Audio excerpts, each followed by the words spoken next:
It's the Draftsmen Show. Okay, commenters.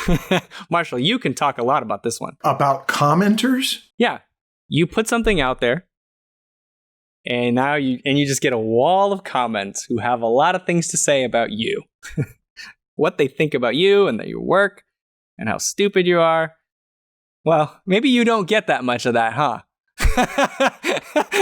I'm the one that gets that. I get both, but I have learned, though, not to read anything twice and to wait a certain amount of time and to read them quickly and take the temperature and then listen to what you or John or Sean or anyone else tells me to pay attention to. Sure, but you're still reading them. Yes, I am.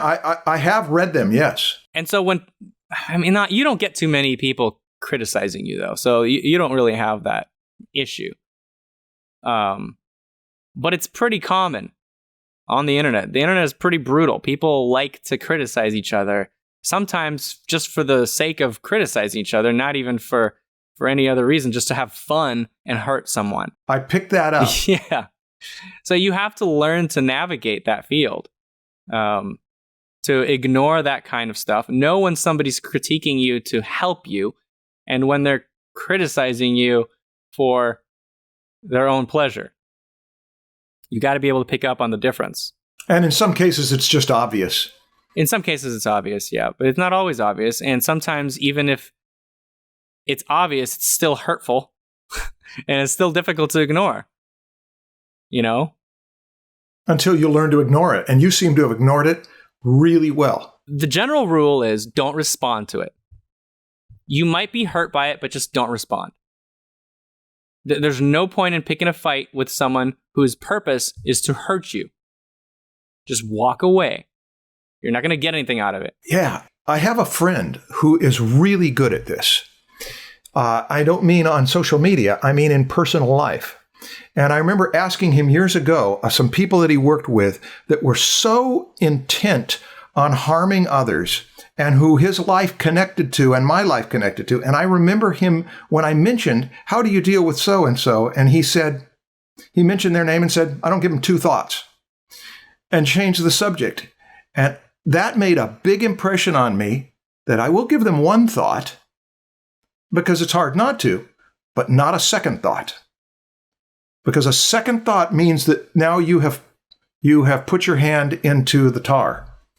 Now you are going to get stuck with it. Does a single thought ever lead to a response, though? With him? No, with you. If you give each comment a single thought, does that ever lead to a response?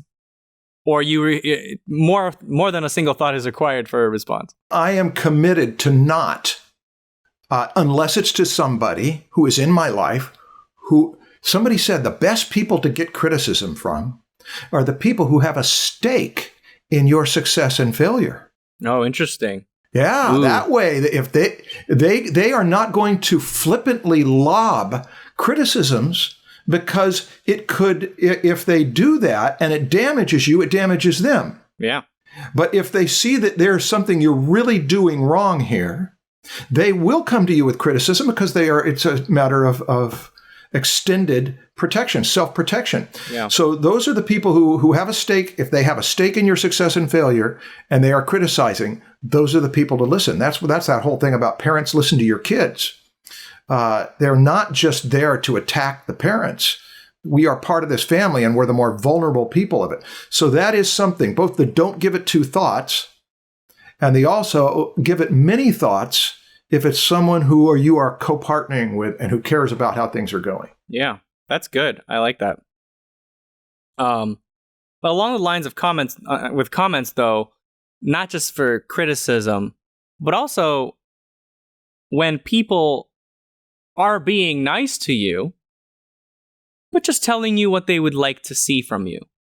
They want different. You to be different in a good way, but different. You're going to get people that say, hey, can you do this instead? I want to see this from you. And you're going to get people who give you advice and tell you what they want from you from all over the place. You're going to be pulled in many directions. And if you start following that and you stray away from what you want to do, then you become someone else. And that's not good for many reasons. I mean, Art and Fear talked about that. Like, we talked about that.